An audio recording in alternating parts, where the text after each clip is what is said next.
Welcome to Time Traveling Team, the weekly podcast where we review every episode of Doctor Who right from the very beginning. I'm Tricia. And I'm Paddy.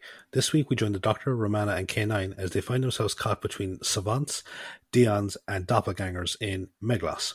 As usual, we will be discussing the Doctor, the companions and the villains and giving our thoughts on the story as a whole. We'd also love to hear your thoughts on this story, so as always, you can join the discussion by checking us out at Time Team, that's TIMETEAMP, on Facebook, Twitter and Instagram, or alternatively, you could email us at timetravelingteam@teamproductions.com.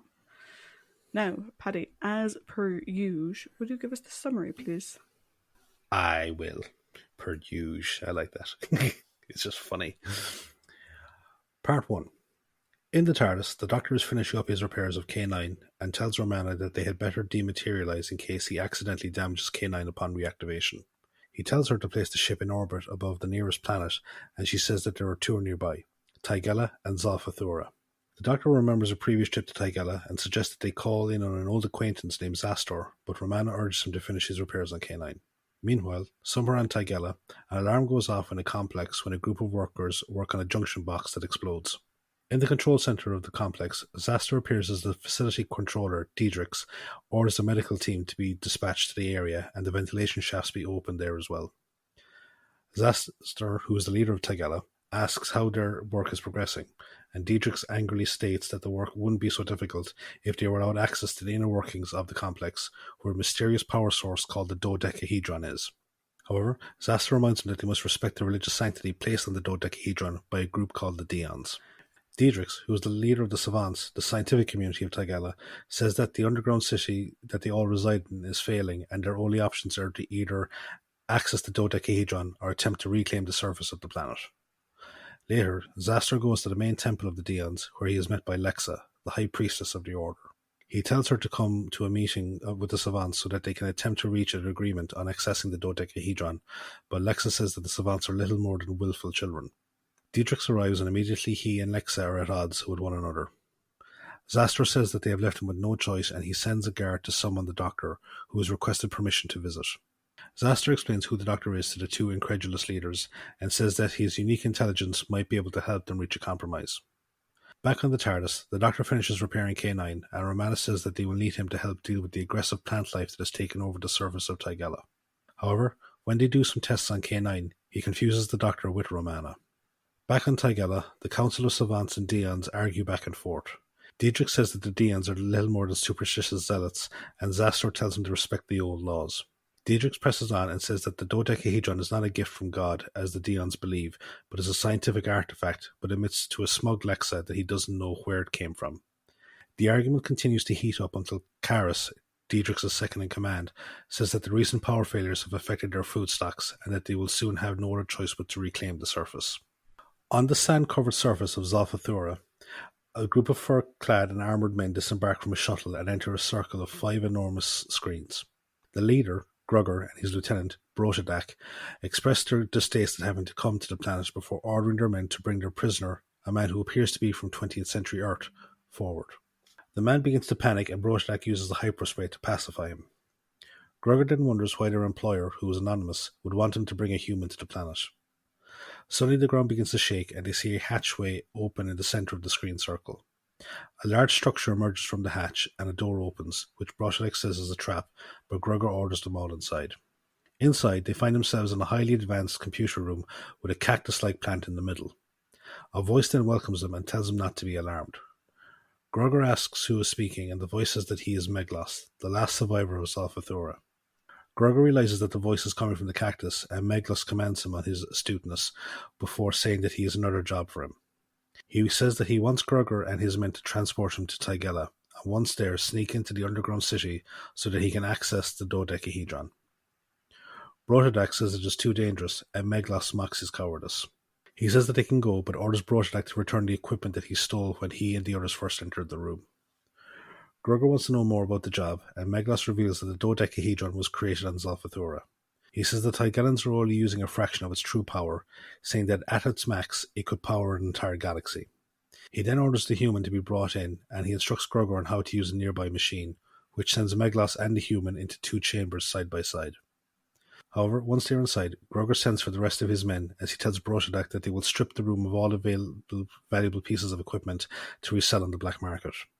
However, they notice that the automatic door has sealed itself, trapping them inside the room. Meglos announces that he expected them to double-cross him, and he gives them the choice of either carrying out his instructions or being locked in the room until they die. With no other choice, Groger goes back to the machine and turns it on, and he and Brotadak watch as the cactus shrivels into a decayed clump, whilst the human skin turns green with cactus quills coming out of it. The human then speaks with Meglos' voice as he goes to a nearby computer and says that he has intercepted Zastor's message to the Doctor, and he intends to intercept him. On the TARDIS, Romana manages to repair K9, and the Doctor tests him by asking about Zolfa-Thura, and K9 responds that it is a barren world due to a global war. However, just as he finishes speaking, the scene replays itself again, and the Doctor and Romana sense that they are in a time loop. Unbeknownst to them, it has been created by Meglos. He explains that the time loop is called a chronic hysteresis, which gives those trapped in it only a few seconds of free action before they are sent back to their original starting point. He then alters his appearance until he is an exact double of the Doctor. Part 2. On the TARDIS, the Doctor and Romana struggle to think of a way to get out of the time loop, with K9 saying that there is no known way to get out of the situation. Meanwhile, Meglos goes on Groger's ship to Tigella. They land in the dense jungle foliage, and Meglos tells them to wait for him for 1 hour. Groger says that they will come to his aid in case he doesn't return, but he mocks their offer and heads off towards the city. In the Tigellan city, Lexa tells Zastor that the Doctor will be allowed to view the dodecahedron, but only if he takes the Oath of the Deons and swears allegiance to their god, Tai. Zastor says that he cannot ask the Doctor to do that, but Lexa refuses to capitulate. They go to the control room, where Diedrich says that he has sent Karis to receive the Doctor, who they have detected as being nearby. An enthusiastic Karis greets Meglos and brings him into the control room, where a joyful Zastor welcomes him. Meglos, a bit taken aback by Zastor's familiarity, plays up his charade before going to read the dodecahedron's control console. He orders Diedrich to shut down the radiation absorption screens surrounding the dodecahedron, and Diedrich follows his instructions, but says that the absorbed power will only be able to keep the city going for another hour. Meglos says that there is more than enough time, and asks to be shown to the dodecahedron. Zastor is confused by this, asking if he can't remember the way, but Meglos quickly recovers by saying that he only meant that he would follow after Zastor out of respect for his role of the leader. Before they go, Lexa asks him to swear the oath to Tai, and after a few anxious seconds, a disturbed Meglos agrees to take the oath. Back on the TARDIS, the Doctor figures out how they can get out of the time loop. He tells Romana and K9 that they have to preempt the loop by doing their actions ahead of the restart time, and then they should be free. They hastily act out their parts, and the TARDIS suddenly shimmers as they slowly break free from the loop, after which the Doctor congratulates them all. Inside the Deon Temple, Meglos takes the oath under Lexa's supervision. Once the ceremony is over, Meglos tells everyone that they would have to leave the vicinity, as he says that in order to solve the problem, he must increase the power output of the dodecahedron. Diedrich says that he might die, but a smug Meglos says that as a Time Lord he can't die if he has already been to the future. Diedrich points out the paradox that this would entail, but Meglos merely says it is beyond his comprehension. He then tells them that he will go on alone, but Lex objects, saying that she must accompany him as a representative of the god Tai. Meglos again manages to outwit them by saying that since he has taken the oath, he has the same protection as she does. He then heads towards the dodecahedron, and once inside he begins to put his plan into action as he attaches one of his devices to the giant pulsing shape. He emerges a short while later, unaware that he is being observed by Karis and Lexa, who have each followed him out of their own curiosity. After he goes, Karis points out that the dodecahedron chamber is now dark, and they rush inside with Lexa carrying a torch. Once inside, they discover that the dodecahedron is gone. Meanwhile, the TARDIS lands in Tigella, and the Doctor and the others make their way towards the city. En route, K9 spots some burnt foliage, but the Doctor says that they need to press on. Romana stays a while to investigate, but when she goes to catch up, she gets lost and wanders into an area filled with large plants with tendrils. Suddenly one of the tendrils ensnares her and holds her in place whilst the flower pod at the top of the plant opens up and tries to envelop her head. Her absence is noticed by the Doctor when he arrives at the city, and he orders K9 to go and find her. He is then greeted by the guards, who are confused by his presence as they say that this is the second time that they have seen him arrive at the city. The Doctor, thinking that they are talking about his previous trip to the planet, commends them for their memory and heads inside. Back in the jungle, Romana manages to cut herself free and flees the area. As she makes her way, she notices more burnt vegetation and follows its path. Meanwhile, K9 is forced to give up his search when his batteries begin to run low and he heads back to the city. Back in the city, Karis and Lexa reveal the theft of the dodecahedron to Zaster. Dietrich informs them that the power is starting to fail all over the city, and Zaster asks to know exactly what had happened. Lexa says that there is no time and sends out an alert that the Doctor is to be captured. As he makes his way through the city, Meglos, whose skin has started to become cactus-like again, hears the alert and hides when he hears guards approaching. Meanwhile, the real Doctor is captured and is confronted by everyone, who demand to know where the dodecahedron is.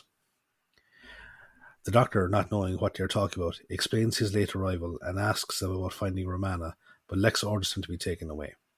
Meanwhile, back out in the jungle, Romana comes across Grugger's ship and realizes that it is what was responsible for the burnt foliage. Suddenly, she is cornered by Brotiak and his men, who foil her attempt to escape. Brotiak then orders her to be killed. Part 3. Grugger emerges from the ship and demands to know who Romana is.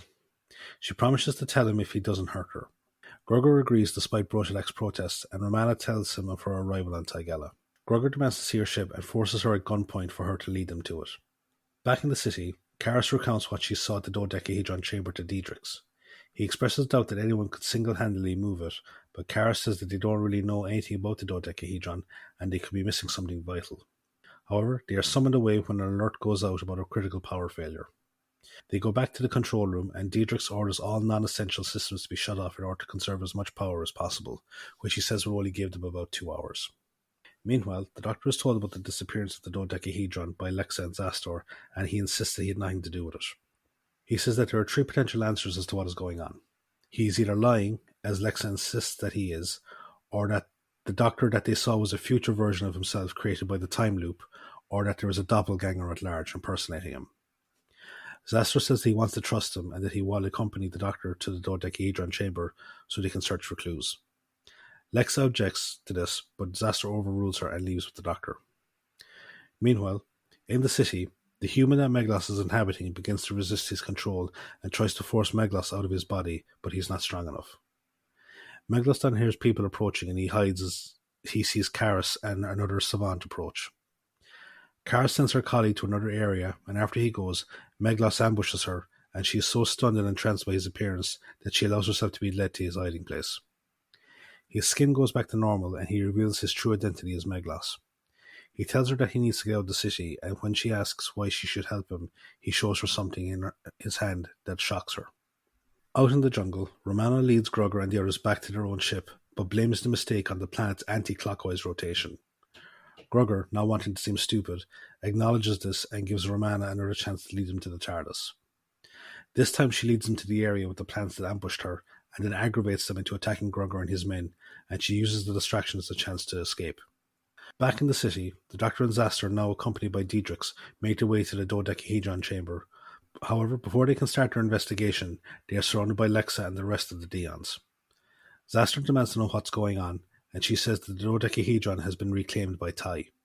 She says that in order to get it back, they must appease him by banishing all non-believers to the surface. However, the Doctor is to be kept behind as Lexa says that he will be sacrificed as part of the appeasement. Lexa orders the city to be sealed off just as Romana arrives. She spots K9 nearby and running low on power, and she picks him up and takes him inside just before the doors close. However, she then becomes trapped when an inner door closes, stranding her and K9 just as Grugger and his men appear after having fought their way out of the plant trap. Grugger orders his men to break into the city, and they use a tree as a battering ram. Before they are able to break in, the guards of the city open the inner door and tell Romana and K9 to take cover before they engage in a firefight with Grugger's men. Romana puts K9 into cover and says that she will be back once she has found a way to charge his battery.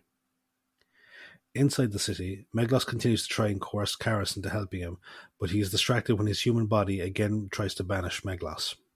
Karis watches the struggle, and she sees the 2 bodies separate momentarily before Meglos again establishes control. However, she draws a portable thermal lance from her belt and takes Meglos captive, saying that she will bring him to the control room. As they make their way down the corridors, Romana appears and knocks out Karis, thinking that she has taken the Doctor captive. However, Romana is surprised when he ignores her and makes his way back to the entrance where he joins Grugger and his remaining men who have managed to drive off the guards. Once they are outside, Meglos shows them the object in his hand, which is the shrunken dodecahedron. and he says it is time to go back to Zolfa-Thura. Back in the city, Karis wakes up and finds Romana and explains that it was Meglos that she saw.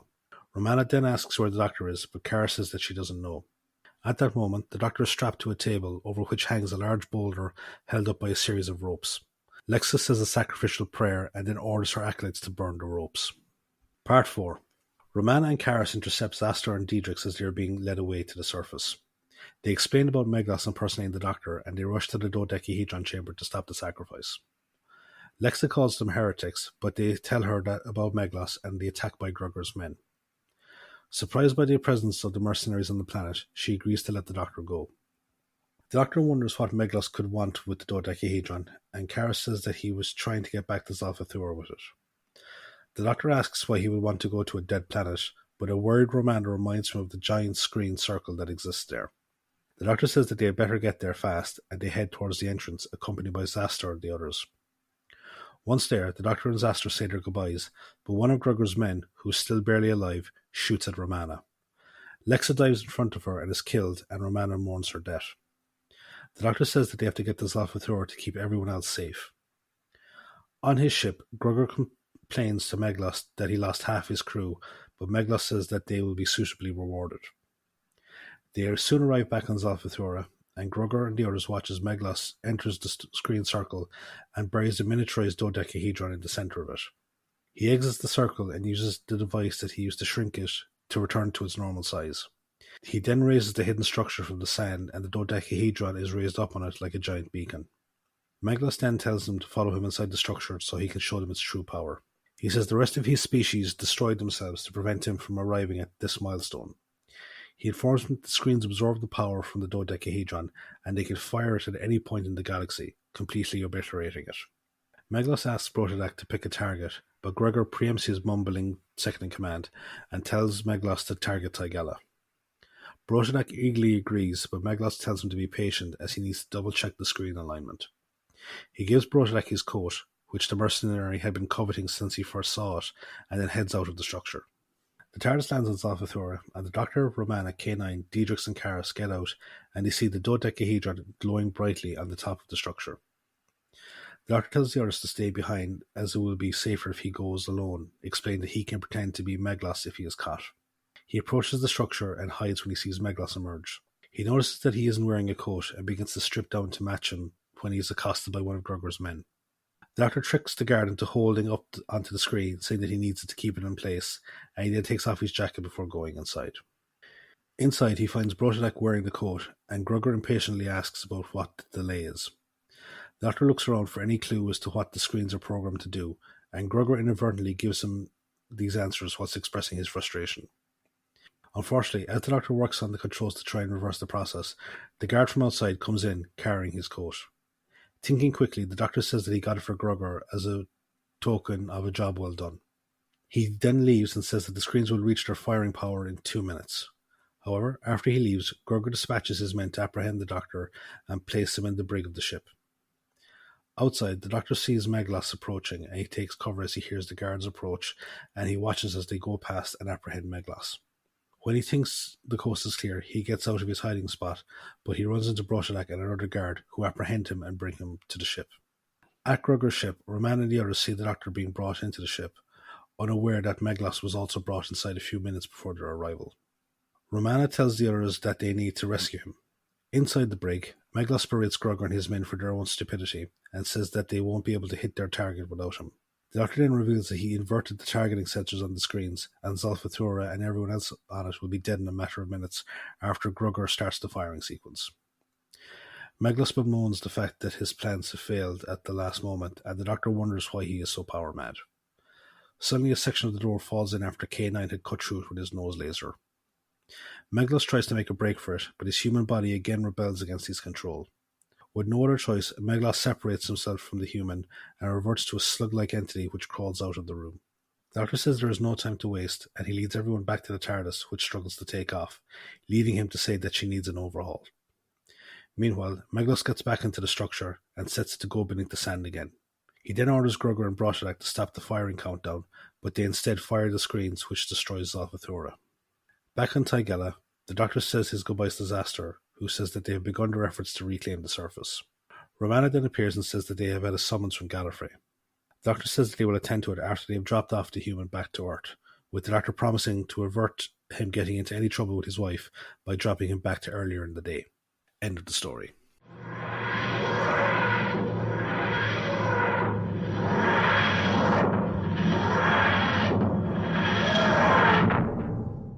So, this one will have some interesting bits of trivia, I think. So, without further ado, let's go over to the trivia spot. What have you got for us this week? Cool. So this week I remembered to put in the air date. Yes. So the air date for the story is the 27th of September to the 18th of October 1980. Mm-hmm. The writers are John Flanagan and Andrew McCulloch. This is their only Doctor Who writing credit. They did, however, write another serial, Project Zeta Sigma, but that was cancelled in 1981 by Anthony Root, who was script editor, with the approval of Barry Letts in the absence of John Nathan Turner. So you mentioned that Barry Letts is executive producer at the moment. So Barry cut that story in the absence of John Nathan Turner. The director is Terence Dudley. This is his only directing credit for Doctor Who. However, he did also write the Doctor Who television stories Four to Doomsday, Black Orchid, and the King's Demons, as well as the K9 and Company TV pilot A Girl's Best Friend and its novelisation, which we will be discussing soon. Yes. Terence passed away in 1988. The working titles for Meglos were The Golden Pentangle, The Golden Pentagram, The Golden Star, The Last Zolfa-Thura, and The Last Zolfa-Thura. Meglos came into being because Christopher Bidmead, the script editor at the time, purposely sought out John Flanagan and Andrew McCulloch as new talent. But John Nathan Turner wasn't really impressed with the ideas they were putting forward, and this particular serial was shuffled around a lot in terms of placement.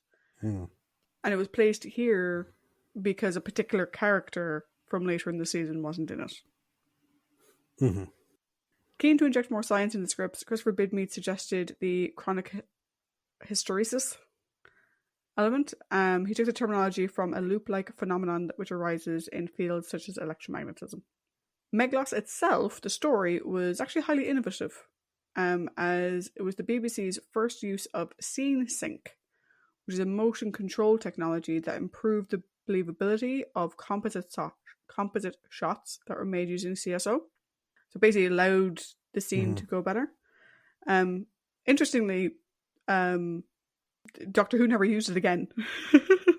Just this one.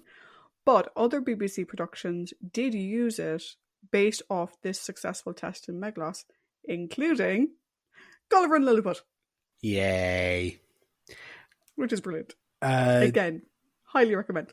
To be fair, it is actually quite good because you don't have that whole half a person's head missing shtick you did with common CSO. It is significantly better than what we've seen previously. I am curious why they never used it again. Maybe it was an expense thing. Yeah. Or whatever. But compare this to Underworld.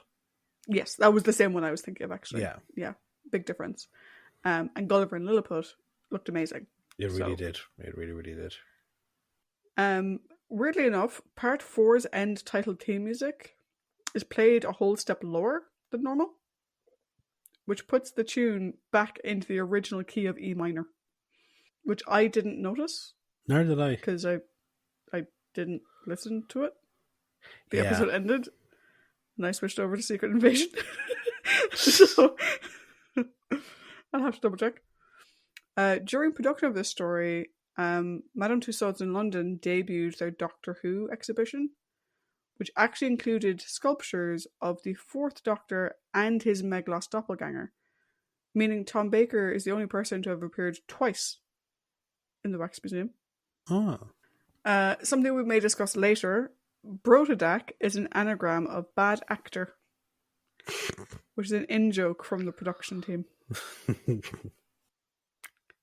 Let's see. This is the last story, apparently, and Paddy can verify this, until Four to Doomsday, to not be part of a wider story arc. Yes, because so the next 1, 2, 3, 4, 5. at least the next 6 stories, because I think Four to Doomsday is Peter Davison's second story. Mm. So the next 6 stories all have a continual lead into effect, because the next 3 stories are what is called the E-Space trilogy, which then leads into the final 2 stories of this season, which is the Keeper of Traken, or Traken, whichever you want to pronounce it, and Legopolis, which is then finished by Castrovalva. Yeah. This is also the last story of season 18 to be released on both VHS and DVD. So at this point, they just switched over to DVD. In the original storyline, Lexa simply vanished from the action once she had served her purpose within the narrative. There was no self-sacrifice moment. That was added by Christopher Bidmead to give a more dramatic end to the character, which I appreciate. Mm-hmm. The dodecahedron, as you may have gathered from the alternative titles, was originally a 5-sided object, hence pentangle and pentagram and star. Which is why the number of screens found on Zolfa-Thura sort of lined up with a 5-sided object. Yeah. Rather than the 12-sided object that is made up itself of pentagons, which is the way that they sort of explained it. Mm-hmm. For a while, it was suggested that the Garstaks might exhibit East Asian appearance, with Bill Fraser and Frederick Treves made up accordingly. This was dropped, I would say, to an extent. Yeah. Their hats and stuff, I think, are still inspired, but it's not as obvious. Yeah, so I didn't mention it in the recap. The Gaztecs are Grugger's mercenary crew, and they have a very Cossack step-like design to them. Yeah. But they are not makeup-wise. No, actually, it's actually a thing. Anyway. No, it's actually a thing of where the actors that there are some Asian or steppe region actors actually in the crew, but there's no there's no yellow face, there's no brown face or anything like that. Yeah. Romana's outfit was inspired by Little Lord Fauntleroy. I don't like her outfit in this one, so. Christopher Bidmead was required to significantly expand some of the scripts, particularly episode 3, which was running 7 minutes short. Jesus Christ. Yeah. Among the added material was Romana leading the Gaztecs in a circle through the jungle, rather than just leading them to the bells. Mm-hmm. Tom Baker was still recovering from the illness that had plagued him during the leisure hive. I mentioned last week that he had returned from Australia and he was quite ill. Mm-hmm. But his long convalescence was still sort of affecting his mood. And he really disliked the facial appliance that he had to wear to give him the cactus-like appearance, which I think is why once Meglos starts reverting to cactus again on Tigella, he isn't always cactus. Yeah. And I'm guessing that's because Tom just refused to wear it. Yeah. This is the only story of the original run where every credited cast member appears in every episode. We're introduced to all the main players in episode 1, and they're all in all 4 episodes. Actually, yeah, now that I think about it, yeah, that's true. Let's talk about these credited cast members. So, as Zastor, we have Edward Underdown. And this is the only Doctor Who acting credit for Edward. His non-Who credits include The Warren Case, The October Man, Her Panelled Door, Murder Will Out, The Shadow Man, and Beat the Devil. Edward passed away in 1989. As Lexa, we have Jacqueline Hill. Yeah. I'm so excited.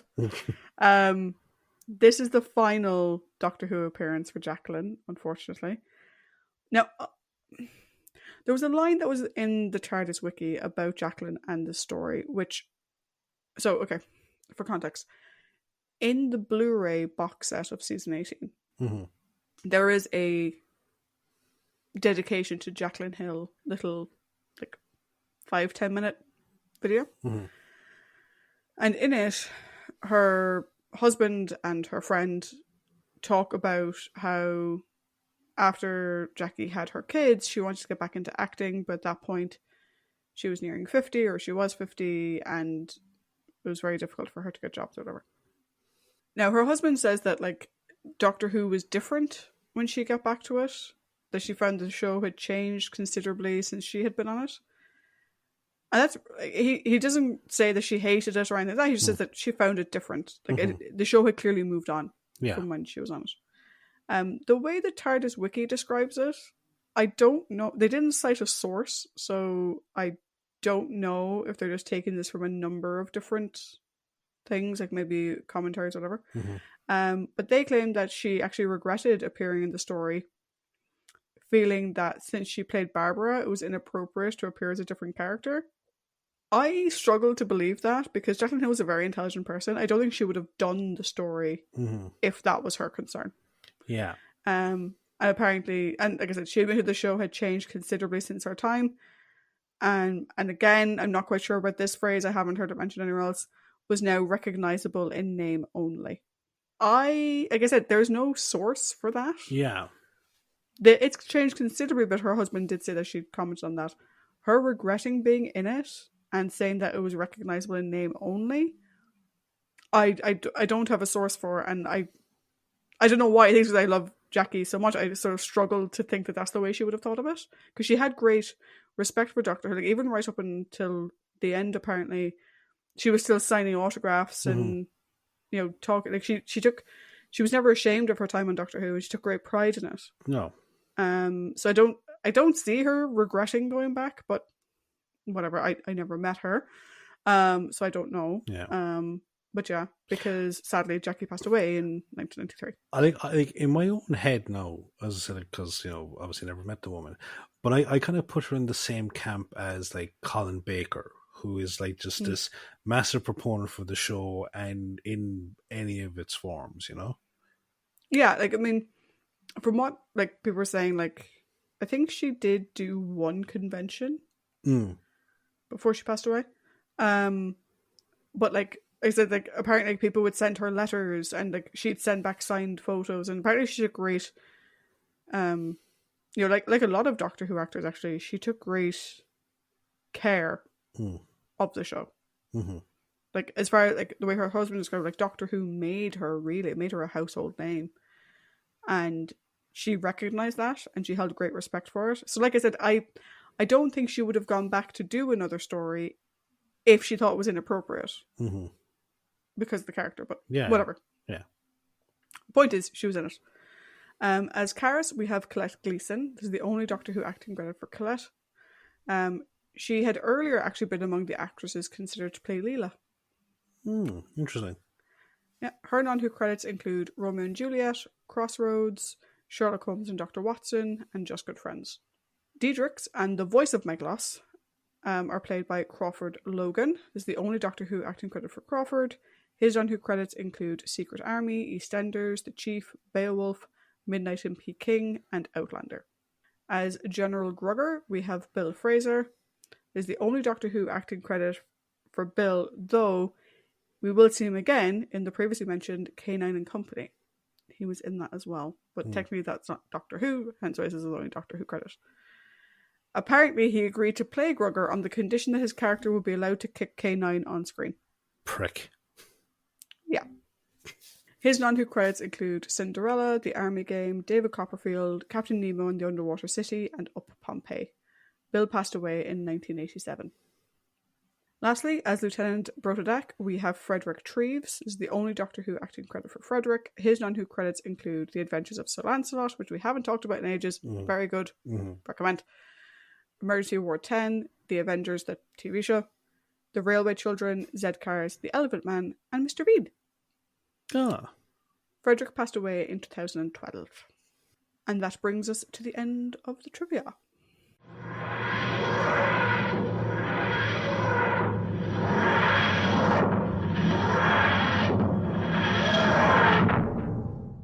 So, thank you for that trivia, and it's always great to speak about Jackie again, so here's hoping that we get a chance to have a nice conversation about Jackie in this particular story. We shall see. Yeah. We shall see. So, we're now on to the character discussion part of the podcast. So, as always, we will be discussing the Doctor, the companions, who in this week would just be Romana, because while K9 is still the bestest boy, didn't really contribute a whole lot this time. No. No. But we will always have the proviso that he is the bestest boy. We then have the prominent characters of the four main Tigellans, which are Zaster, Diedrix, Karis, and Lexa. And then we have the villains of Meglos, Grugger, and Brotadak. Yep. Yep. I agree with all of those. Yep. When you said Europe, I just heard Yarp for like it's in Hot Fuzz, and I was like, "Wait, well, Brotadak is that kind of thing."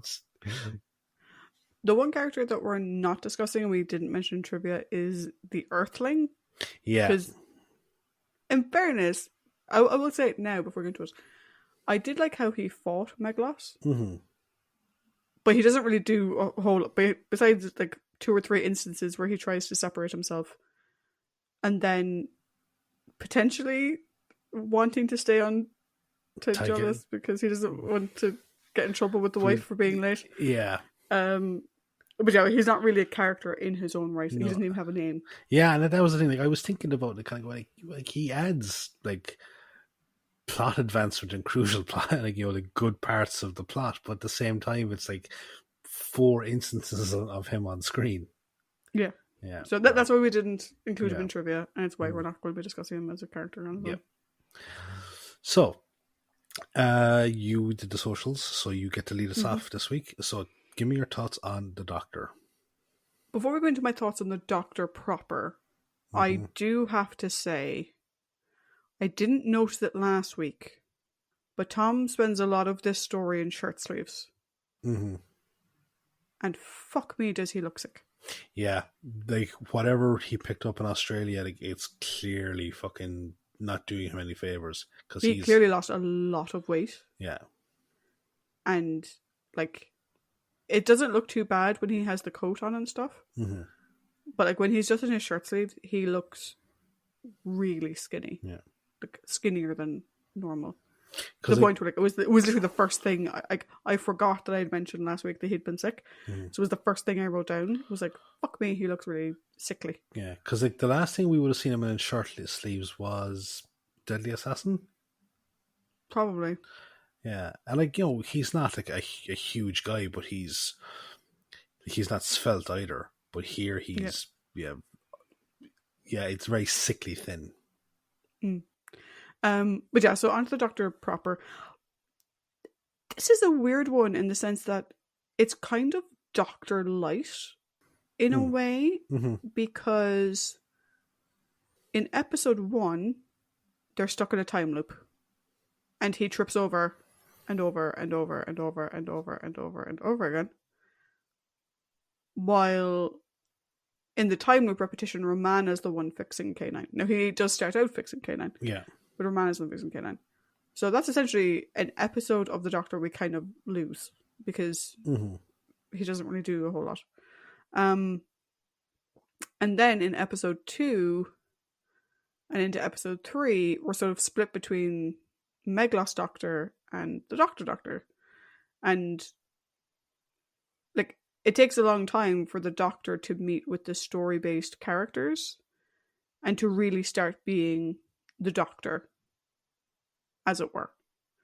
I think we're looking at like what, the end of episode 2, maybe even into episode 3. So by my view on it, the Doctor does not move the plot himself at all or do anything to impact the plot until the 4th episode. Yeah, which is very different for a Doctor Who story. Like usually if it's a Doctor Light story, he's not I'm there. I'm thinking like the massacre and whatever. The character just isn't there. Here the character is there. He's just not doing anything. Like I said, he's stuck in a time loop, or he's going for a walk, or he's going who, what, when, where, why am I about to be crushed by a giant rock? Yeah. There isn't really a whole lot in it. Which it sort of makes it weird to discuss him as a character because he doesn't really do a whole lot until, like you said, episode 4. And even then, he still doesn't do a whole lot. They find out where they're going, which is fine. And, he does the, like, the Doctor opposite Meglos Doctor, it was really fun to watch. The way the Doctor was with him, like, there was no sort of like, how dare you impersonate me, blah blah blah. There's no bluster that you would have gotten from, say, maybe Bill or someone. Yeah. Who would have been all bluster. He was like sort of all humor and stuff, which I think worked well in the scene.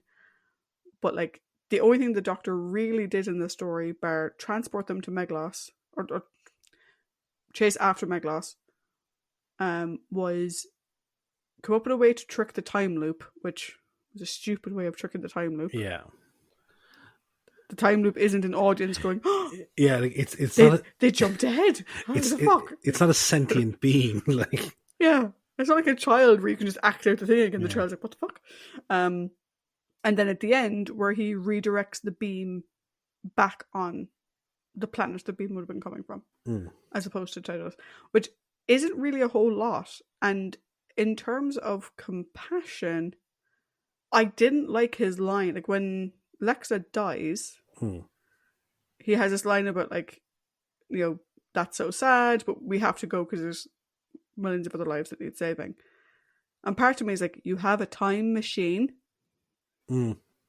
Like, and I will say, I'll say it now, but the same applies to Romana, who just tiptoes over her and leaves. Like, what? Which I didn't like. I didn't like the fact that the Doctor just didn't take the time to sort of say anything about her, even kneel down to sort of be in her presence or whatever. It just seemed very rushed. It's kind of like as you say, it's sort of like a rushed version of that scene from Pyramids of Mars that you don't like. You know, when he snaps at Lawrence. Yeah, but like it's this seems different because, again, I'll just say it now, but like Romana doesn't seem to care either. I'm like, Romana, you're a time lady. You would have regenerated anyway, and the woman just died for you. Like, what? And maybe it's because that woman is played by Jacqueline Hill, but I'm like, respect her death, you bastards. I have comments about that for each of the characters involved in it. Yeah. So for me, like, I've sort of gone around in circles. I don't really have an opinion on the Doctor in the story, other than he didn't do a whole lot, and what he did do was morally ambiguous. Maybe. How about you? Yeah, like it's a very, very meh outing from the Doctor because, like, as I said, for the first 2 episodes, he's doing nothing essentially. There's no plot driving. There's no whatever. Maybe this was like some sort of weird therapy thing for him and Lala to kind of get their shit together, you know. Then, like, for episode 3, as you said, like, it's like, you know, he's protesting his innocence for pretty much all of it. And then when he gets a chance to actually do something about it, he's immediately fucking arrested and then strapped to a sacrifice table. So, like, again. Also, I just remembered, he's protesting his innocence. And, like, when Lex is like, I saw you, he's like, you saw me? Do you know what this means? I'm like, yeah. She knows when she saw you, and the guards at the door also know when they saw you come in. There's your proof, you dumbass. You can tell that we've recently seen fucking 12 Angry Men. Let's take 2 pieces of evidence and compare them against each other. Did we talk about this last week? Tangent. Did we talk about this last week? No, we didn't. The production of 12 Angry Men that me and Paddy went to see. We went to see it separately. Yeah. It was really, really good. It was. They did a fucking great job. If you have never seen 12 Angry Men, I think either of the film versions, either the black and white version or the colored version, do. Just do. I would say like watch both of them because the newer version, which is the 90s, adds an element of multi-religion and multi-racial aspects to the jury, because in the original they're all white men, whereas here you have 2 African Americans, one of whom is a Muslim, and you also have a Latino character and a couple of Italian Americans, and it just the whole melting pot thing of over, like, you know, the racial bias is multifaceted this time around. I know the black and white version is on Prime. Is the coloured version streaming anywhere? I think it was a HBO television movie. So if it's anywhere, it's probably going to be on Max. And as I also recently found out, because I love the movie and I love the play, the story, the whole lot. John Delancey, Q from Star Trek, directed a live radio version of it that has Armin Shimmerman, it has Dan Castellaneta, Homer Simpson, has Hector Elizondo, has Jeffrey Donovan, load of people in it. Oh, Richard Kind as well. Yeah. Which you can get on Audible. Yes. Yeah. We are not sponsored by any of these. We're really not. We just really like 12 Angry Men. Yes, we really do. Okay, back on track. Sorry. Yeah. Sorry, everyone. Oh, but fuck it, they're used to this, like the weird tangents that we do. Thank you for your indulgence, people. Yeah, no, he's just protesting his innocence, and it's like he doesn't drive the story or take any sort of charge until episode 4. And as you said, then he takes a very third Doctor action, which is like, yeah, I've decided to point the laser back at this planet. The only thing I'd say in his defense of that, other than the 4 members of what's his face's crew, Groger's crew, the planet is uninhabited. Mm-hmm. So it's slightly less third Doctor than the Sea Devils. True, but he didn't give them a chance. Again, he didn't give them a chance to say, fucking. He didn't warn them if you press the button, they'll do this. Sling your hook, So, yeah, this is he doesn't do anything bad or anything egregious, which is oh, this is a fucking terrible. He just does nothing, really. So it's he's there. Yeah. And he needs a sandwich. Okay. And some flat 7-Up. Yeah, some flat 7-Up, absolutely. So, Romana, the companion. Okay, episode 1, she has the same issue as the Doctor. Episode 2, she gets lost in a forest. Episode 3, she's lost in a forest.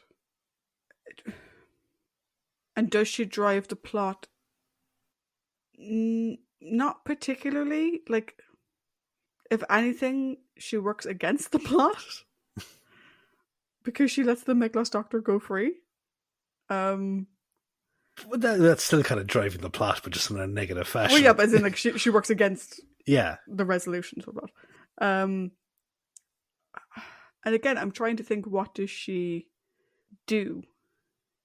And I'm coming up blank. Well, what I would say is, and a complete fucking curveball here, I think she contributes more to this story than the fucking Doctor does, or she does more in this story than the Doctor does. She does. She's in it more as herself. Mm-hmm. She interacts with more people than he does. Mm-hmm. But a lot of those interactions don't have any substance, if that makes sense. It does, because it'll come up frequently now in the character discussion. But this is a hollow pastry of a story. There's no substance, there's no filling to it. Yeah. I would almost say that this story is more about the prominent characters than it is about our TARDIS crew. Yeah. In a way. But I'm trying to think, what does Romana contribute to the resolution of the story? And the only thing she contributes is freeing the Doctor using K9. Yeah. And that's it. Other than that, again, her actions helped free Meglos, which isn't her fault. She shouldn't fucking know that. Yeah. Do you know what I mean? But first of all, she knocked out Karis. Mm-hmm. Well, actually, no. First of all, she led Grugger's crew to the entrance to the city. Then she knocked out Karis, allowing Meglos to run away and be protected by Grugger's crew and get away. Mm-hmm. So really not doing a whole lot in terms of protecting anyone. And again, like I said, the whole thing with Lexa dying for her, like, again, I'm thinking back, I'm always going back to it. Androids of Tara. I can't help but go back to it. When we talk about Romana as a character, I always have to go back to Androids of Tara. And Romana 1 walking to her death to protect the princess. Mm-hmm. Or in I forgot the fucking name of it now. Whichever one it was, where Romana 1 is being tortured. And she's like, Armageddon Factor. Yeah, she's like, I don't fucking care. She's like, I don't care. Mm-hmm. If they kill me, whatever. And then I think of Romana 2 in The Horns of Naimon. Mm-hmm. Putting herself in danger to protect others. And then I see this, where obviously she couldn't stop Lexa jumping in front of her, because that was Lexa's choice.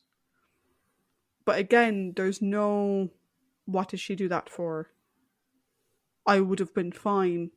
There was no emotional response to it, which just makes her come across as a bit heartless. And the fact that she just picks up K9 and tiptoes around Lexa out the fucking door, I'm just like, well, really? To give her a bit of credit, there is a slight emotional response, but it's done in the same vein of the whole many Bottons died to give us this information. Yeah, but like,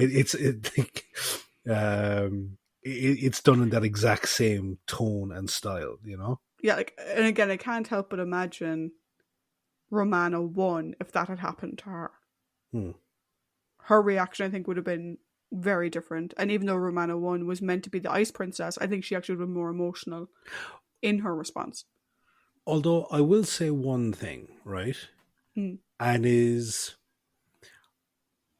which I think can potentially account for the lack of what we would say might be suitable emotion at such a thing as that going. She didn't fucking know the woman. Like, there's no interaction between Lexa and Romana at all. True, but to make it even more emotional, Lexa didn't know her either. Yeah, and it's more so. I think it's more so on the Lexa conversation more so than anything, because like Lexa's a very interesting character, but it's like, yeah, I know you can like maybe just like the confused sadness, which is like, she didn't know me. Why did she do this? That type of thing. Like, you'd think there was something that they could have done for her. That's the way that they should have played it. But the way they wrote it was like kind of, I'm after having like an episode's worth of conversations with you, even though you didn't. Yeah, but it's also like, so like I get that, like I said, it was the script editor that put in that scene but it's like he put in, Lexa jumps in front of Romana to save her, and didn't bother writing anything around it. No, yeah. He's like, we'll give Lexa a good send-off. Mainly, I suppose, so that Jackie doesn't just disappear into the ether. Yeah. She came back to the story. Let's kill her. Let's give her a bit of a redemptive moment. And we'll talk about that when we get to Lexa. But it's like, they didn't build anything around it. It's like, okay. Can our main cast please fucking respond? No? Okay, cool. Never mind. So yeah, also kind of meh. I wouldn't say it's her worst story. because like, to be like, this we've had worse. Like, I will say, right, and I don't think I'll ever fucking get over this, right? While they're repairing K9, Romana says that, like, if you'd upgraded his sea defenses. And I'm like, no, if you hadn't thrown a fucking temper tantrum and thrown the ball in the direction of the water, and then just screamed at him as opposed to screaming an actual command. You had fucking land ahead of you, land behind you, and plenty of land to the left. You chose the ocean on the right. That's your fault. I'm sorry. No. But outside of that, we get to see her intelligence, because she's the one that properly repairs K9. True. Yeah. I'll give her that. It was her fault, so she should have. Yeah. I'll give her that. We also get to see a bit of her ingenuity by the fact that the second time she leads the guys away from the ship, I don't understand how that anti-clockwise fucking thing works. It's just a joke. It's just a joke. Yeah, I was wondering It's the because Doctor came up with a stupid reason why he went the wrong way. all And then right, she realised the pirates were stupid, so she could use the same reason. okay, fair enough. Now I feel stupid. Yeah, I feel right at home with that fucking crew because I thought that they were doing some weird thing about a planet's actual gravity No, or gravitation axis going wrong. Hey, fuck it. no. This is why Superman 1 has such a stupid resolution. But anyway, all right. I'm going to edit that out. No. I'll keep referring back to it so you can't. Cool, no problem at all. But no, she does show some ingenuity by leading them Gruggers guys into a trap. So I'll give her that. That is the most positive stuff that she does in this story. And that's it.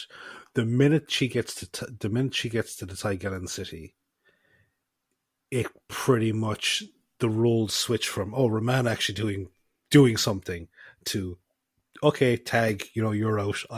I'll try and do something. And it effectively boils down to neither of them fucking do a whole lot in this story. Nope. And K9 does just as much. No. John was probably just sitting reading a fucking paper going, what? Oh yeah, beep.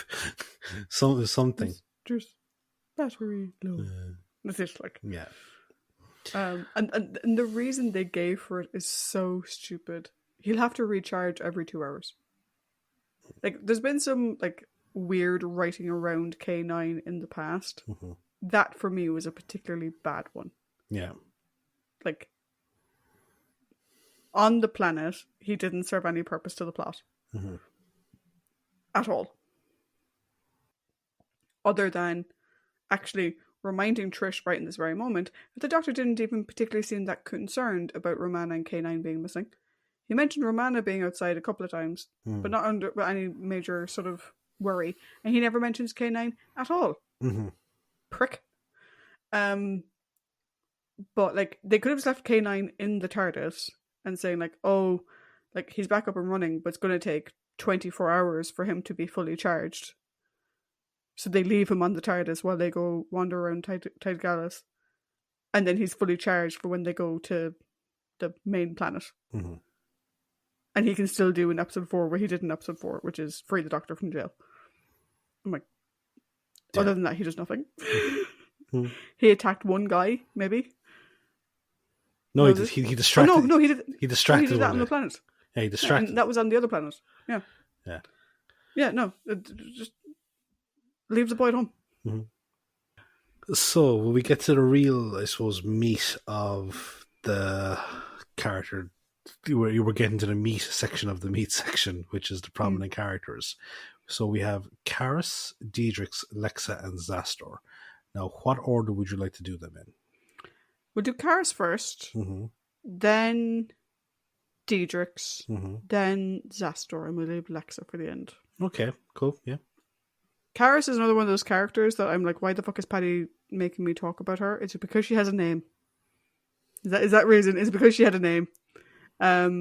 Because I suppose the thing about Karis is that Karis is a savant. But she's a savant who has, what seems to be a sort of unique idea, which is we need to stop living underground, we need to retake the planet and stop relying on the dodecahedron for power. Which makes her interesting.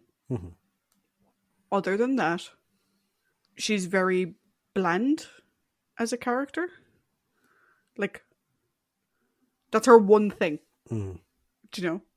There's the one mission she'll fight for is we need to go back up to the planet's surface. We need to go back up to the planet's surface. Listen to me. We need to go back up. Like, we get it, lady. You want to move back up to the planet's surface.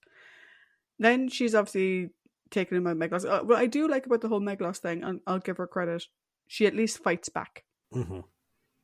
She gets a weapon. She turns on him. That's good. But other than that, she's kind of just there, giving like another white outfit to the colourful robe balance. Because you don't even get the sense that her and Diedrix are exceptionally friendly with each other.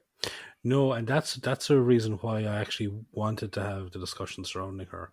Because other than the fact that she looks like Denise Crosby as a Romulan, who's all of the savants. I was like, Yeah.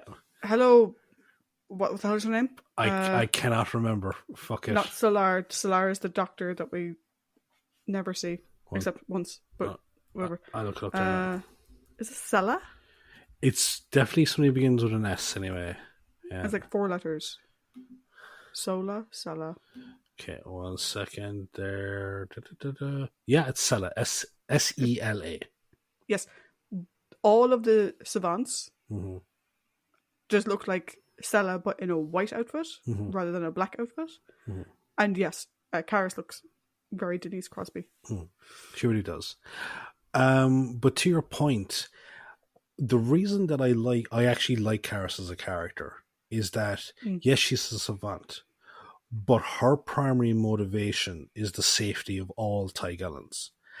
And Diedrichs and Lexa have, and by association, the rest of the savant and Dion pool that we know of, they're obsessed with this essentially church versus science dick measuring contest to see who's the right one. And she's like, you've lost sight of the priority, which is that we're trying to save our city.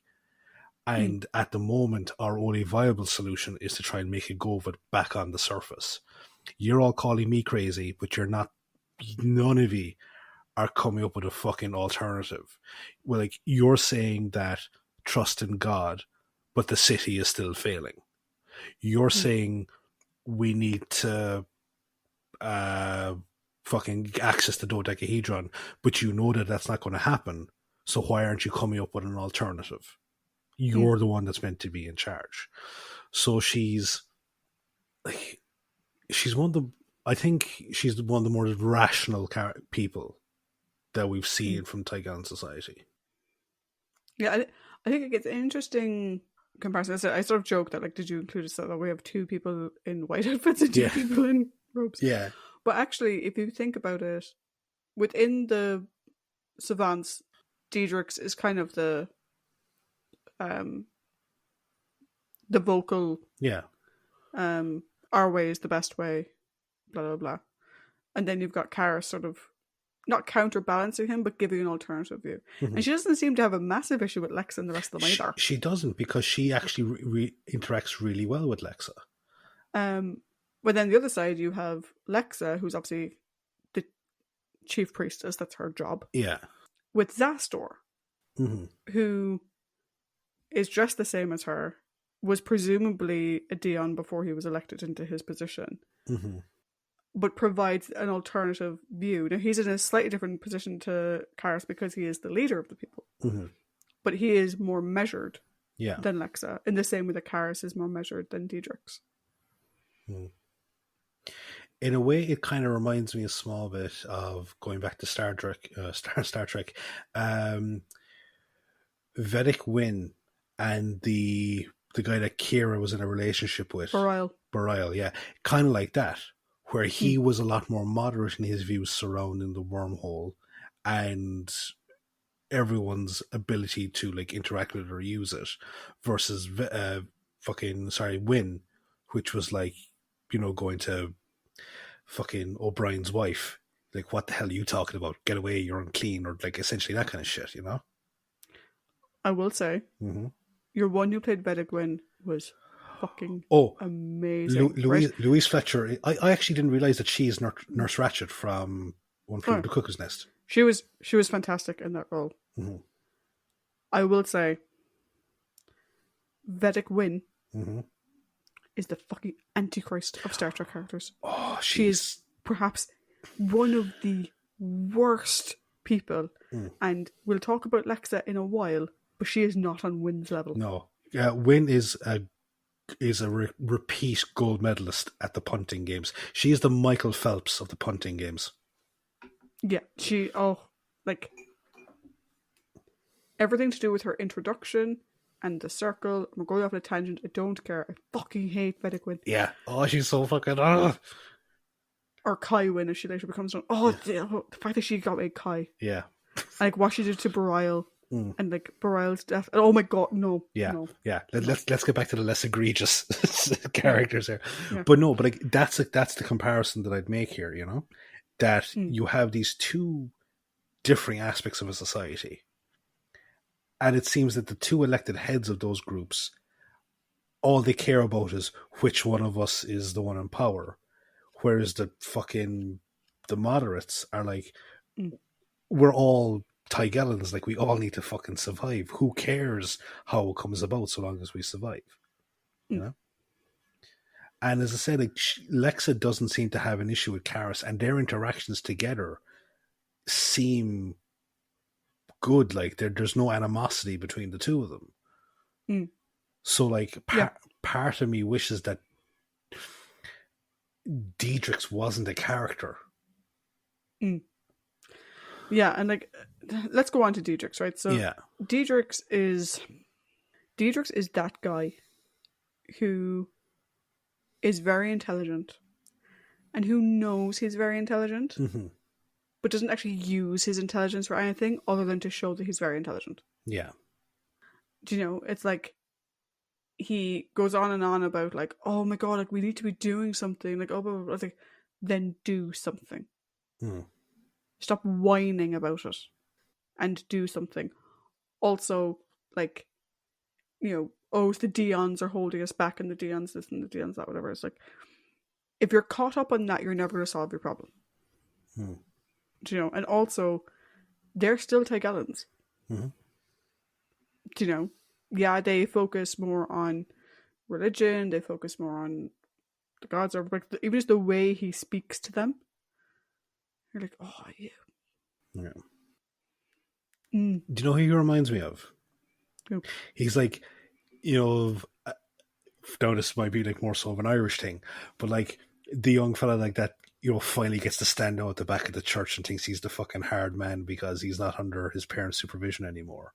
You know, like who's like, or he's the guy to go like that doesn't have to go to religion class anymore, and he thinks he's the cooler one for it because there's a scene here where when Meglos is undertaking the oath, the refrain is "Thanks be to Tai" in a kind of a sing-songy type thing, and he's there in the background going "Thanks be to Tai," and it's like, oh man, you're such a fucking knob. You really are. Because, sorry, go on. No, keep going. I was going like, I understand the stress as the leader of the scientific community, right? I understand the stress you were feeling for trying to keep this city running while you're facing these not quite, well, slightly bureaucratic roadblocks. But you know these roadblocks are there. So you have to work within the system to eventually get those roadblocks down. And acting the prick isn't going to get you there. You know? Yeah, like the thing that I find is that I think, you know, what you're saying there about, like, you know, the kid who, you know, no longer has to go to religion class or whatever is a good enough comparison. He's also, we've all had it, right? That person in work who spends all day, every day, bitching and moaning about some other team that you work with, but he never actually gets any of his own work done. Do you know? It's like, oh, like if you think back to our previous life, whatever. Oh, like those drivers, like the drivers are being shit. The drivers aren't doing any cleanup. The drivers like are making a mess. The drivers are doing this, and you've been doing this for 4 hours. You haven't cleaned the areas you're meant to clean. You haven't taken a single order. You haven't made a single pizza. You keep missing things. Shut up and focus on you, for the love of God. Like, I get it. You don't like them. Fine. You're the chief scientist. Do your job. Just do your job. And if you can't do your job, get out of the way. Yeah. Prick. Yeah. He's just like, as I said, that, and you brought her up in the trivia. Like, this is a story that they said struggled to fill the running time, and but what they filled it with doesn't actually flesh out the story. And Diedrich as a character, he could have been a background savant that just pipes up once to show the general feeling of the savant group outside of Karis. All it takes was just one fucking extra. It doesn't need to be this character that just, as you said, complains about other people and does nothing to rectify the situation themselves. Yeah, I think the only thing that would have actually made the character both better and worse simultaneously, better because he fits better into an archetype, but worse because it would just be make him even more annoying, is if either Lexa or Zastor was his parent. Yeah. Do you know that like he grew up with the Dion mindset and he left and became a savant, got the cool haircut, and which is something I'll come back to in a bit. He got the cool haircut and now he's trying to play the big man. Yeah. That would have made him more annoying, but at least would have given him more of a focus as a character. And then, if Lexa was his mum, we could have gotten an emotional reaction to her death from someone. Yes, absolutely. And we'll be coming back around to that again in a second. Yeah. So we'll move on to Zastor, because I don't think we can get much more of the Daedric's. No. So Zastor is an interesting one, because like I sort of mentioned earlier that like based on his robes, he gives the impression that he is or was a Dion. Mm-hmm. And it sort of makes it really, I'm really curious how the leadership on this planet works, because you've got Lexa versus Daedric's. Okay. Mm-hmm. High Priestess versus Chief Savant. Mm-hmm. And then you have Zastor, whose job is clearly to mediate between the two. He's the leader of the Tigellans as a whole, and his job is to mediate between the two sides. He sits between them. His colours aren't as bold as Lexa's, but he's not in all white like the Savants either. We don't see his hair, so we don't know if he has a cool haircut. We'll have to wait and see. But it makes me wonder, like, is he a Dion who got elected? Like, do both parties put forward someone to be elected leader? Is he leader by blood right? I think it's an election process, because as well, like as we've seen, there are Tigellans that aren't belonging to either faction. Yeah. So like if it's a case of by election, then it's a case of like, so my read of it is that he would have been a Dion. Mm-hmm. Yeah. I think because he wears the robe, but the fact that his robe is different is to show that like it shows where he comes from, but he's not aligned with them anymore. He's meant to be in the middle. So like, you know, Lexa and the others wear very dark colours. Or like very strong colours, like strong purple, strong red, black, whatever. Whereas his is a much more, like he wears like more lilac colour. Yeah. As if you've added some white into it and made it lighter. Yeah. For the little that we saw of him, because he's up against two very, well, one strong personality and one pain in the hole, and trying to mediate between them.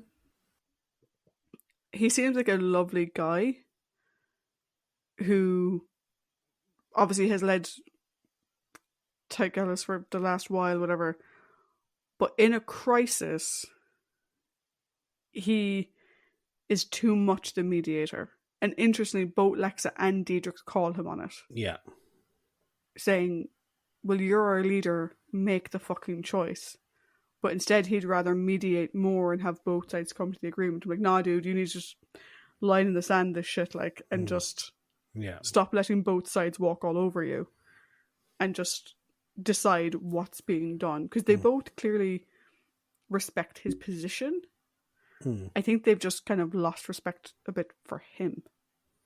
I suppose it doesn't help matters as well, like that when his answer to the whole, like, you know, you have to do something, he goes, well, I will do something. I'll bring in an outside party to help fucking solve this issue. And they don't like that either. No. And like it's like, and he doesn't seem to react to the fact that, like, he's like, oh, but the doctor is this and that. Like, you know, talk about the last time he was there. Talk about what he did the last time. You know, why are you bringing him in? You know, I'm too close to the situation to make it an objective decision. So I'm going to bring in someone to hear both sides Mm-hmm. and to give the objectivity that I can't, because I am Tigella and I'm impacted by this the same as everybody else. I need someone else, whatever. Which may make him look a bit weaker, but it explains why the fuck he's doing it. Yeah. And I think what also like kind of adds credence to the thing that he was a Dion is that he still goes along with Lex's instructions as to he can only come in under these conditions. He can only see the dodecahedron, whatever. And he's like, and even when like he tells Diedrichs to stop making fun of the old laws, but I don't think he ever calls Lexa out on being like a obstinate pain in the ass. Would you though? Well, like, see, but this is the thing. Well, one, like like I wouldn't say that thing to fucking Jackie at all. But no, it's clearly that he is trying to still remain as neutral as possible. But he clearly is a devout follower of God, of Tai. Yeah, so. And actually, there is another interesting fact. So, like, when Lexa says the Doctor, quote unquote, has to take the oath, Diedrich loses his shit. Mm-hmm. And Zastor seems like you can't ask that of him. Like, what about it? But all we hear of the oath is that the person will praise Tai. Yeah. Like I never fully understood why they were so against him taking the oath. Because I think what it is that Zastor says like that the Doctor is essentially what both parties are looking for in a intermediary, even though neither of them wants the other person to kind of get the win or whatever. But I think in Diedrich's mind that if the Doctor takes the oath, that establishes what the pecking order is on Tigella. That the Dions will always be first. Yeah. Yeah, I don't think Zastor dealt with that particular thing as well as he could have. No. And like even if he agreed with Lexa and he's like, the rules of Tigellus are that no one bar the Dions has access to the dodecahedron. Mm-hmm. So if we want the Doctor to see it, he has to take the same oath they did. However, Lexa, once he has seen it, you can't impede him on his scientific, extrapolations on it. Mm-hmm. You know, like the one time where he needed to play mediator, he didn't. He was a doormat. Yeah. And then the times where he needed to be objective, he was mediating. It's like, okay. No, I think it's like it's definitely, whether it's intentional or not, a kind of a good reflection of politicians where they have the sort, like, there is no division between church and state, and they're trying to appease both sides while also, like, you swear an oath of allegiance to a nation, but then you also swear an oath of allegiance to God, and it's like, well, which is which one countermands or supersedes the other, I think that kind of like it was in the first season of The Crown where it's like Elizabeth has to be the monarch, but she's also the defender of the faith, and it's like which is the one that kind of supersedes. It's a very interesting thing, and unfortunately, like a lot of the story, I don't think it was given the right legs to make it as interesting as it could be. No, I agree. Shall we move on to herself? We shall. To Lexi. I love her. I do. Like, when I realised that she was playing the anti-science character, initially I was like, no, fuck it. This Jackie will play a character I don't like. Yeah. And the thing about Lexa is she is quite unlikable, in fairness. There's plenty about her not to like. Like her wanting to kill the Doctor, for example. Yeah. However, you've got to admire the fact that she is a woman of strong conviction. Mm-hmm. And, like, the dodecahedron, this thing that they have built their society around, is fucking gone. Yeah. And your man was the last one in here, and no one can explain how it got out of the room. If you're a religious person, the only natural conclusion, God did it. Mm-hmm. And in their religion, whether you like it or not, to appease Ty involves a sacrifice. Now, I will say, their method of sacrifice is a bit crap. Mm-hmm. It's dropping a giant triangular-shaped block on someone. That's just messy. Yeah. I think we have so much to clean up after that. Like, that's just nice. But at the same time, like I said, Lexa with Karis, she clearly has no issue. Mm-hmm. She clearly understands the fact that, like, the savants leverage the energy from the dodecahedron to keep the people alive, and she has zero issue with that. Mm. Her issue is, don't overstep your line. Yeah. The only thing I would say I would take major issue with, and even then you can kind of come up with a justifiable reason for it, is when she basically stages a coup. Yeah. And she says that Zastor will be put out on the planet's surface. But no, but see, it's not just Zastor. She says all non-believers. So that means anyone that isn't a member of, anyone that doesn't worship Ty, be they either a Dion or a lay person who is, we've no idea what size of the population that entails. Yeah. Like, that's when she goes into her scary moment. But, like, again, part of it, at least with Zastor, you could understand, because, again, he's the one who brought the doctor. Mm-hmm. It's like, well, your friend is going to die because his presence made the dodecahedron go away. Mm-hmm.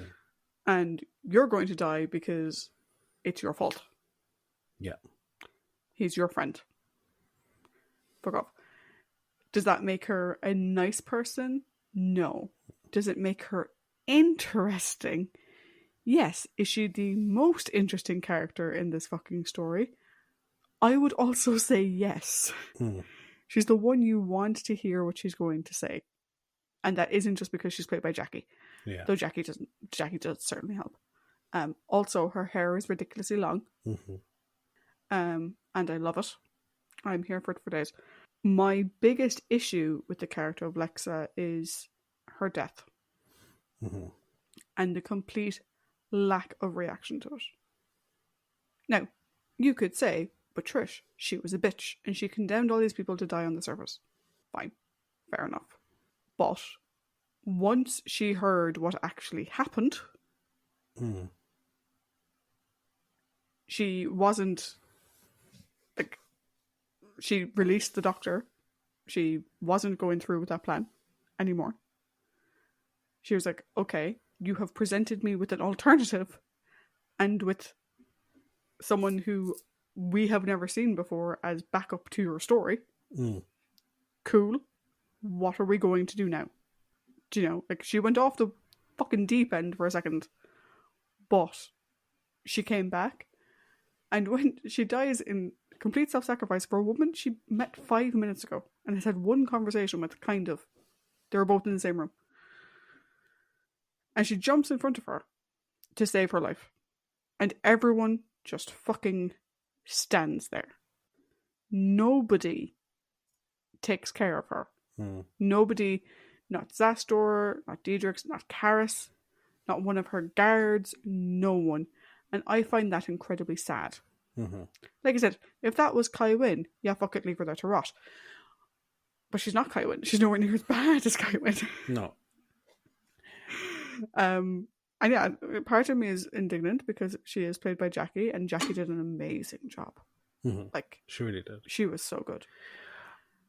But, like, I actually kind of liked her as she was the most interesting character in the whole fucking story. She was, because initially she reminded me of two characters, but now that you mentioned somebody, she kind of reminds me of three characters. Okay, so I'll start off with my two characters. Because it's Jackie, it feels like if Barbara got lost in the time vortex right after the Aztecs, Yeah. And she's this mesh of Otlock and Clatoxel. Mm. Because with Clatoxel, like, you know, she has like that superiority over the fact that she controls the dodecahedron. She's in command of what sustains the city, you know? Mm. But then, and like, she has this like religious fervor to protect it. Now, I kind of went back and I listened to our thing about the Aztecs and like whether we kind of went back and forth over whether Clatoxel actually believed or whether he was just like a snake oil salesman, you know? Who was just using the position of power because, you know, he got to flaunt power. But the reason she reminds me of Otlock is because in the calmer moments, her interactions with Karis, you know, and like this is the sacrifice would have been much better if she died trying to save Karis. I agree. I know, I understand why it had to be Romana, because it was Grugger's man that took the shot, and obviously he was pissed off at Romana for leading him into that plant trap, so that's why he aimed at her. But it would have been better if Karis had been there as well, and fucking Lexa dived in to save Karis. I think in terms of the Tigellans, her saving Karis would have a bigger impact. Absolutely. I still think, though, in terms of the story and who Lexa was as a person, I think her saving Romana, who she doesn't fucking know, this off-worlder she's never fucking met, but she still couldn't let her die. Mm-hmm. I personally, I think it still has impact, just the episode didn't give it the impact it deserved. No, it really doesn't. It really doesn't. And I think that brings me to the third character that she reminds me of, and it's only because of something that you said there. She kind of reminds me of Boromir from Lord of the Rings. Yeah, I can see that. This character who is convinced that in order to save everyone, the Ring of Power must go to his city. And it's not because he legitimately believes that, it's because he's being corrupted by the influence of the ring, or being corrupted by the power, essentially, of it. And Lexa has her moment of send them all to the fucking surface, the same way that Boromir had his whole give me the ring. But then when rationality sits in, he sacrifices himself to save Merry and Pippin. She sacrifices herself to save, as you say, a complete stranger. So that's why, like that, much the same way that I think Boromir is a great character, a very interesting character, Lexa is, as you said, yeah, she's the best. And again, it's not biased because it's Jackie is playing her. The character is legitimately the most interestingly written character in the whole fucking story, you know? She is. It's like she was the pet project of the two lads, and they just wrote archetypes around her, and unfortunately they didn't flesh her out, which is, I don't understand why. If there's and we're going to get onto it when we talk about the next batch of guys here, you know? Yeah. Let's talk about them. Like, realistically, is there much that separates Grugger and Brotadak? Grugger's more intelligent. Brotadak is literally a waste of oxygen. Yeah, like, I've just written down like he's like Grugger is the smartest orc in the pack. And first, Grugger's intelligent to an extent. Now, he's not like super intelligent, but like if you didn't have them next to Meglos, you'd probably say that Grugger was adequately intelligent. There is something Brotadak is a fucking moron, right? Just there, done. That's all I have to say about him. Grugger has moments where he's incredibly sweet to Brotadak, which I love. All Brotadak wanted was a new coat, because his coat got destroyed. And so when Meglos goes out and leaves the coat behind, and Brotadak's like, oh my god, I love the coat, he's like, go on, take the coat. You can have the coat. Like, this is their bounty, this is their loot. And he's like, you can have the coat. And then later on, he's like, you can have two. Yeah. And I'm going, look at you paying attention to your crew and this small thing that made your man happy as a pig in shit.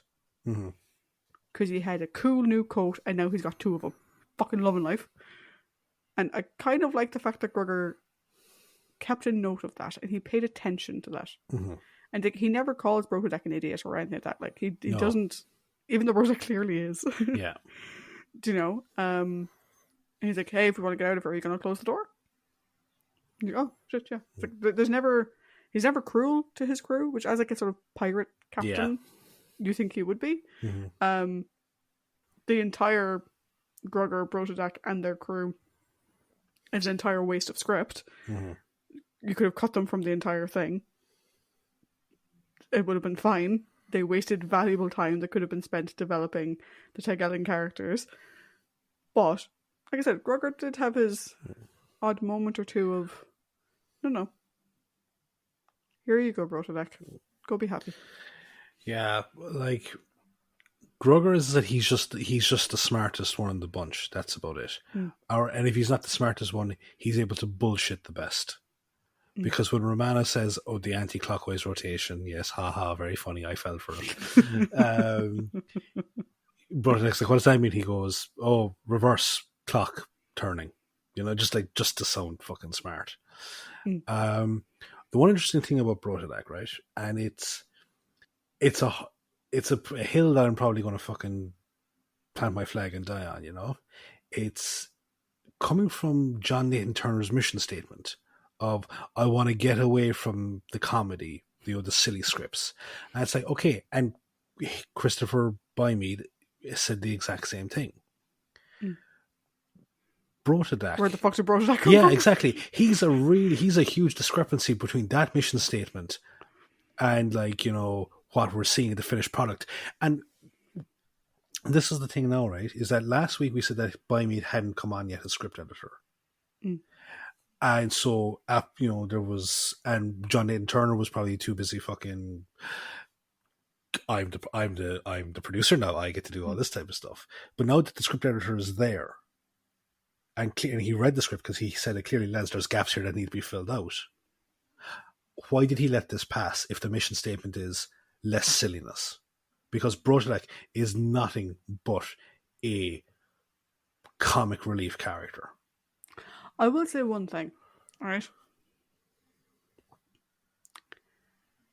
Because as your friend, you are getting into the Moffat era mentality of talking about the show a little bit. All right. In that you seem to be finding any possible fucking excuse to talk shit about John Nathan Turner. No, but no, see, this is the thing, right? Is that because they're constantly bringing up that thing, right? But that's just whatever. Yeah. But my thing with this is, and where the reason why I'm challenging you on it this moment, there's a difference between less and none. Less, little, and none. Yeah. You can have a bit of humor. And in this story, they just dumped all of that humor into one person. As opposed to spreading it evenly amongst the cast. Which I agree with you, does fly in the face of we don't want it to be silly by having one person that's just their whole purpose is being silly. But I don't think, based on that quote from last week, I don't think John Nathan Turner meant no humor. All right. He just wanted less of it. But I agree with you. How the fuck does Brotadak put into that? However, on you made the thing about John Nathan Turner. I mentioned last week that he's a Marmite character. You can love him or hate him or tolerate him to an extent. He did give us Colin Baker and he did give us Sylvester. So I will always back him on because I remember he fought like a hard fight for them. So I will fucking back him on that one. But it's just don't say something and then fly in the face of it. That was pretty much it. Yeah. And then we have the big bad. The big bad spiky cactus. Yes. Cactus man. I would say one thing. I fucking hate cacti. Yeah. My housemate has a number of little cacti things around the house. You've seen them. In the bathroom thing. Yeah. And I was like... when I go to open and close windows, I tend to poke myself on them. And they're fucking sting like a bitch. Yeah, we used to have a cactus at home and I wasn't paying attention one day. I was looking out a window and my head fucking came into contact with it. Yeah. Meglos, as a sentient giant cactus, we may reiterate your sentence from John Nathan Turner's mission statement. It's a big giant sentient cactus. But see, this is a thing that I don't think, based on what we saw his final form is, I think he latched on to the last living fucking thing on that planet, which was the cactus.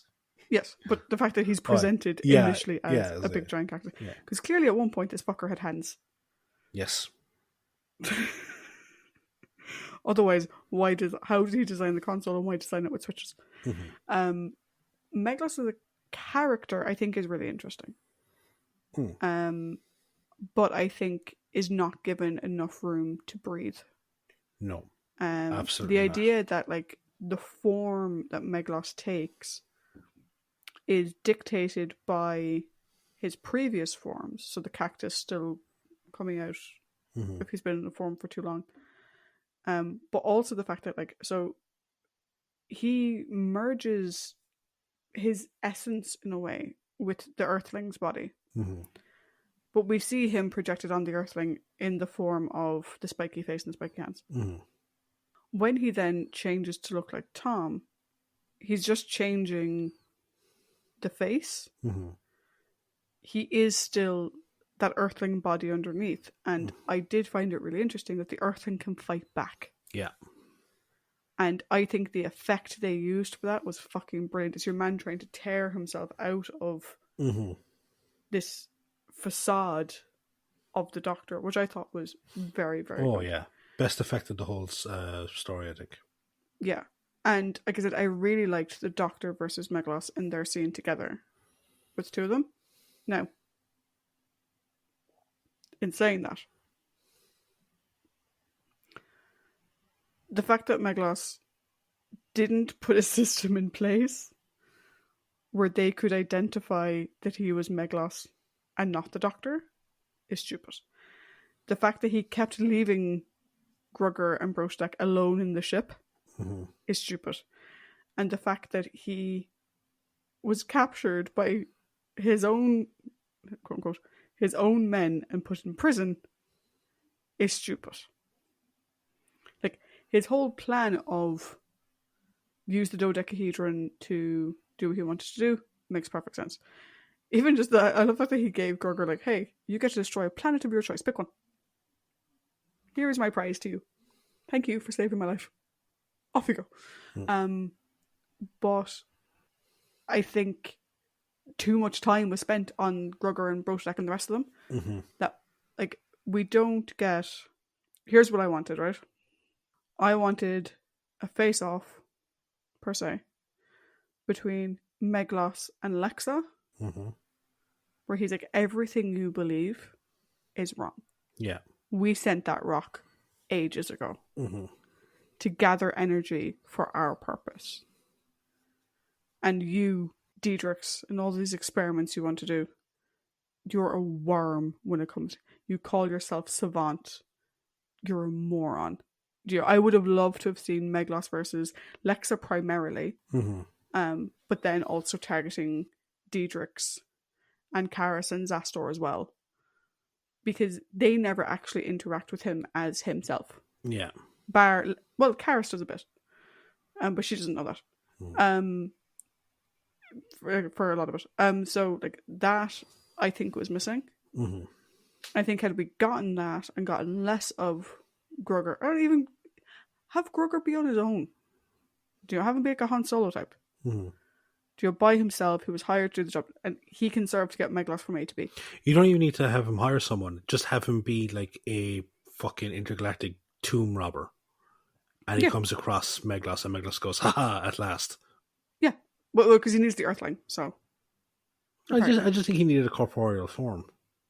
No, because they specifically said, why the fuck should we have to bring this person from Earth? Oh, yeah, that's right. But again, you could have a dude that... You could just write that out. Yeah, you could write that out. You could have had him take over Brochtek. Do you know? Yeah. So I think with that perspective, I think it could have been great. As it stands, it was interesting. I think And good enough. definitely with the Lexa thing, because it's like, okay, with him mocking Diedrich's, it's like you're not as smart as you think you are. With Lexa, though, it's completely shattering the basis of her fate. So, like, And then you can have the Doctor and or Romana swoop in to restore their faith in whatever. yeah, Do you know? Like whether it's the Doctor saying to Diedrich, hey, look, your ideas were great, you're not there yet. And Romana saying to Lexa, you know, who's to say that Ty didn't direct the dodecahedron to here yeah, when you needed it the most? yeah, Do you know? You know, God's work in mysterious ways and all that jazz. yeah. But that would have made it so much more interesting. No, absolutely. And you could still have Lexa do her self-sacrifice to save Romana, but it would have been done out of this desperation of my life has lost all meaning, so I'll give it up for someone else. I love when we rewrite these. Yeah, it's just so much fun, like, because we get to push in like the arguments and like the story points that we love. Like we do kind of like we do like the whole putting like faith versus science, because like one isn't necessarily going to beat the other, and it's the arguments and the character interactions that they make. It's fucking brilliant. I think there's a small bit of potential confusion on this one, because Tom plays Meglos like an evil version of the Doctor, rather than an entity pretending to be masquerading as the Doctor. Like, when as you mentioned Brotak, Brotak, you seem like a discerning fellow. Pick a planet. That seems like something the Doctor would say, or like Tom would say, as opposed to Meglos, because this story reminds me of two previous stories. It's like a mishmash of the Hand of Fear and Enemy of the World. Yeah. And like we mentioned before, like that Patrick Troughton, he played the Doctor as the Doctor and Salamander as a completely different individual. Like he's just the darker version of the Doctor or anything like that. That's what was missing here, I think. Like as the cactus version, like the cacti Doctor hybrid, he's a complete that's really well done. But when he's as himself, when Tom isn't wearing the makeup and he's acting as Meglos, he's just being a evil version of the Doctor.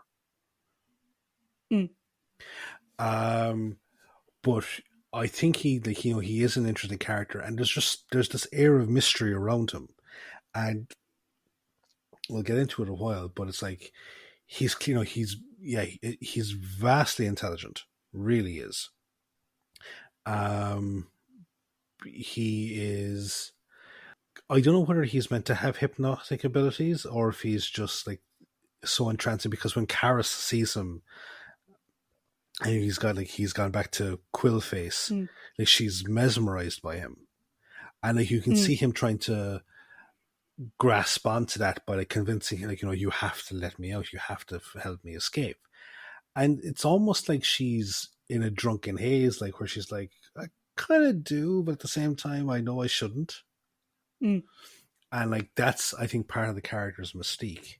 So like I think Meglos is just another example of the amount of potential in this story that's completely unrealized. I'd agree.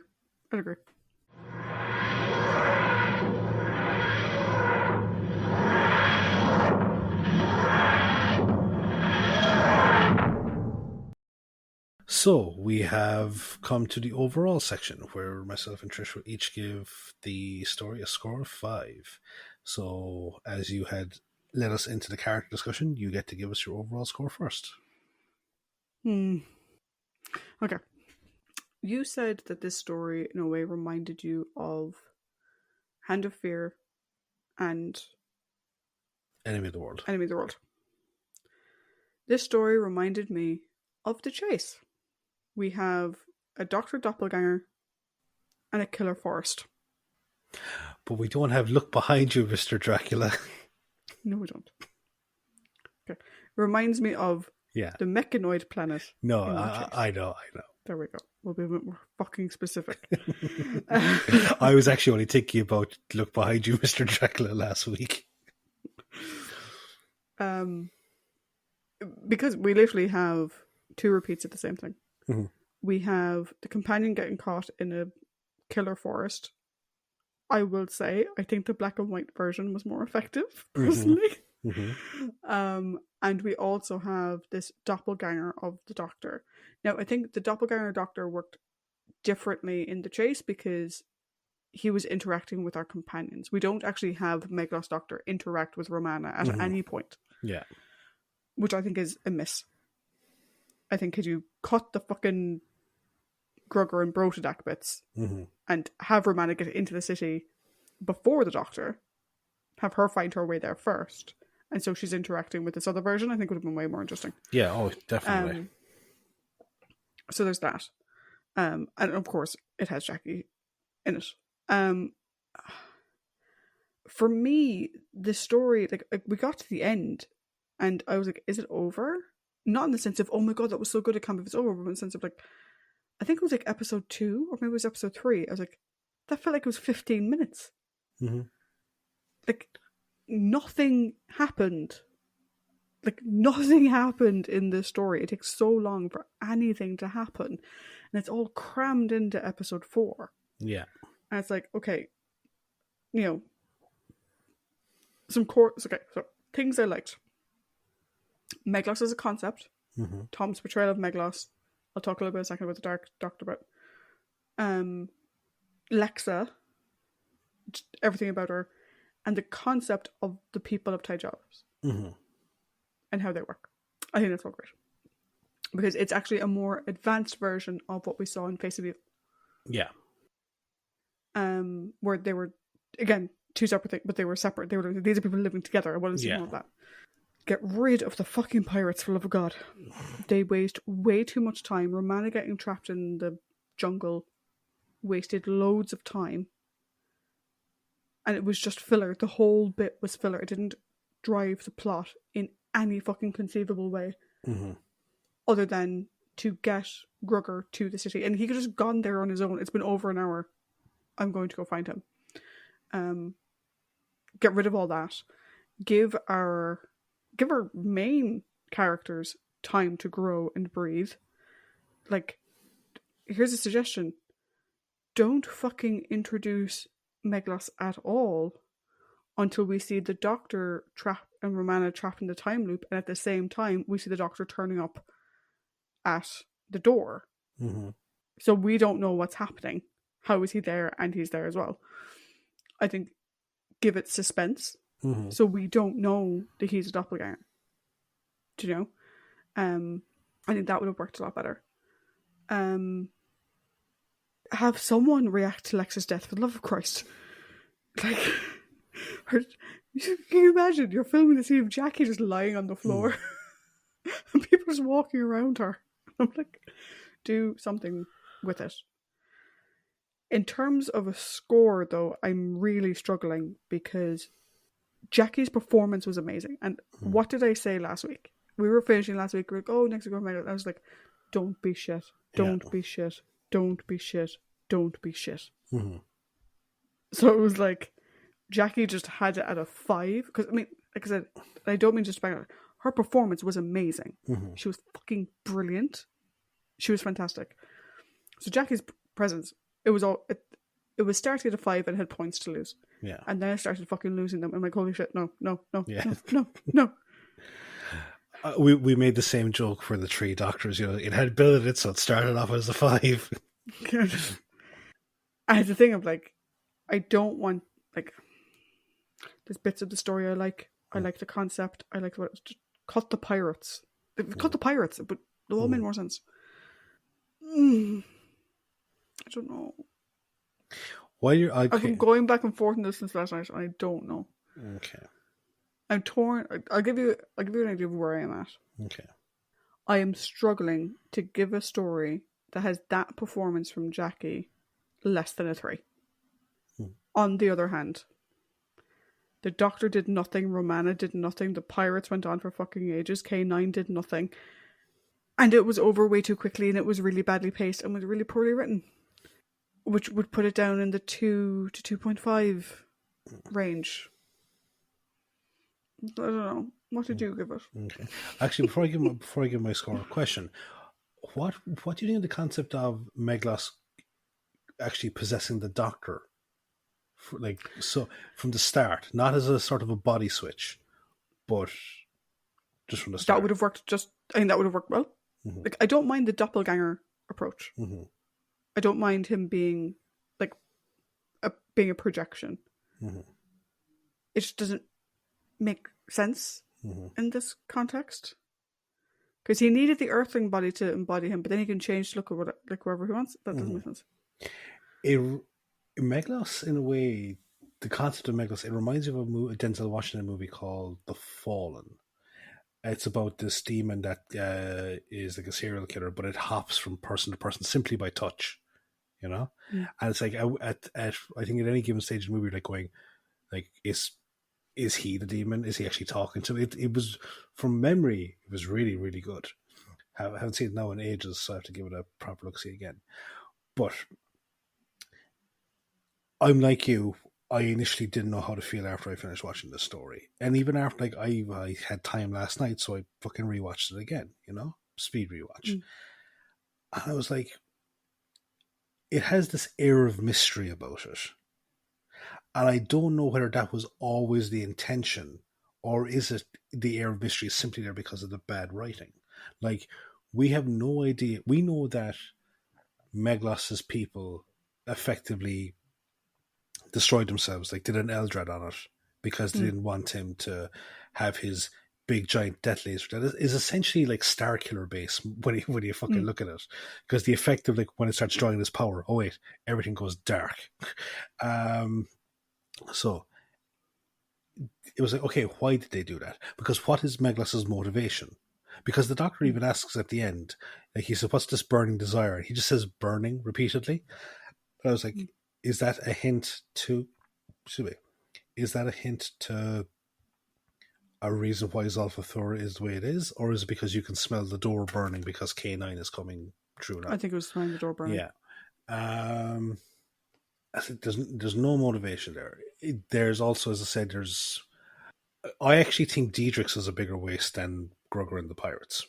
Because, like, as I said, Diedrich's whole shtick could have been filled up by one extra just saying boo from the fucking background. But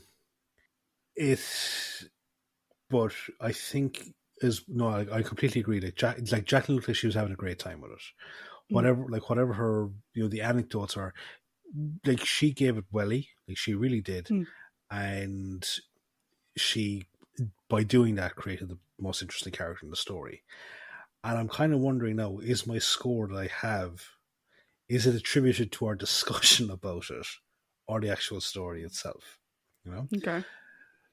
One thing I will categorically say is that I enjoyed this more than I did the Leisure Hive. Yes, that's right. Even though more technically happens in the Leisure Hive, I enjoy this more.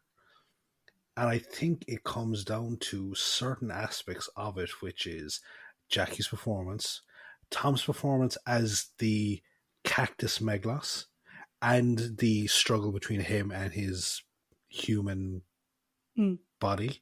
Because Tom gives this really haunting performance of an actual fucking parasite. And it's like when he's like fighting, the effect that they did where he's like trying to rein the human body back in, it's great. It's brilliant. So I think because of that, I would just split it right down the middle of giving it a 2.5. Okay. I'm thinking about it now. I never actually mentioned my thing about the evil Doctor. Yeah. I didn't see it that way. I didn't see it as Meglos playing an evil version of the Doctor. I just saw it as him doing his best to impersonate the Doctor, but not knowing him very well. So he can only do what he can do with it. But it does, because it's... he's going back to Secret Invasion. He's not a Skrull. He didn't get to scan his mind. Yeah, no, but it just seems like that. Like when he's pretending to be the Doctor, he's like unsure and he's like using his intelligence to fucking think of excuses as to why he does something and doesn't do another thing, that kind of stuff. But it's when he's with the people that know that he's an imposter that he actually starts like acting like a dark version of Tom's doctor. No, but that's who Meglos is anyway. Maybe, yeah. No, it didn't bother me as much. Oh yeah. Okay, so we'll circle back around to me giving a score because I talked myself out of giving one. I enjoyed it. Mm-hmm. I enjoyed watching it, mainly for Jackie and her character. But I enjoyed watching it. The bits I didn't like about it were whatever, but I was still enjoying myself. And I will watch it again. Yeah. But I'll be watching it for Jackie. So, as much as it pains me. Pains me. I'm going to go in the middle of where I was vaulting between. I was going to go with 2.75 because, it hurts. It doesn't hurt because it was Jackie, which people probably like just get over it. Like, it hurts because it was such a good performance. From her. Mm-hmm. She deserves to be, that character and that performance deserved to be in a stronger story. Mm-hmm. No, definitely. And I can completely understand John Nathan Turner going, I don't know where the fuck to put this. Mm-hmm. Because it wasn't that strong. And no offense to them, I can understand why those two lads didn't write any more episodes. Mm-hmm. Yeah. There's a lot in there, but like, no development. Do you know what this story kind of reminds you of? And it's another Star Trek episode. Where they find Scotty. Relics. Yeah. And like Scotty is like going to go, like he's trying to fix things, but it's like it's a different ship, and he's just feeling lost in time, and like that feels like, you know, kind of just based on Jackie's performance, it's like it's not the same anymore, that type of thing. It just reminds you of that. And Relics is a great episode. I really enjoyed Relics. Relics is very good. Yeah. But yeah, so that gives us a slightly stronger second story of season 18. Our average is still low though. Yeah. And we're both at 2.13 for the season. But like you said, we're now entering an interesting phase where the next 3 stories are an arc. Now we will do them as 3 separate stories. We won't be doing this big long thing. And actually, I'm going to say it now, right? Because I made a comment the other week. Yes. That Paul messaged me about afterwards, which is, I watched the story all in one go. And he asked if we were going to be doing that with Colin. Yeah, the answer, Paul, is no. Yeah, no, he messaged me as well, and I was like, going, nope. I ain't doing all of it, trying to time more in one go. I watch all of the episodes we're going to be discussing in one go. Just for clarification. Yeah. But yeah, so next week is going to be the kickoff of that E-Space trilogy. And Paddy, do you want to tell our listeners what episode it kicks off with? Because I didn't look it up and I didn't write it down. I can never remember which one, whether it's Full Circle or State of Decay, and I will now just confirm it. It is... It is Full Circle. Very good. Very good. So, till next week, guys. Bye. Bye.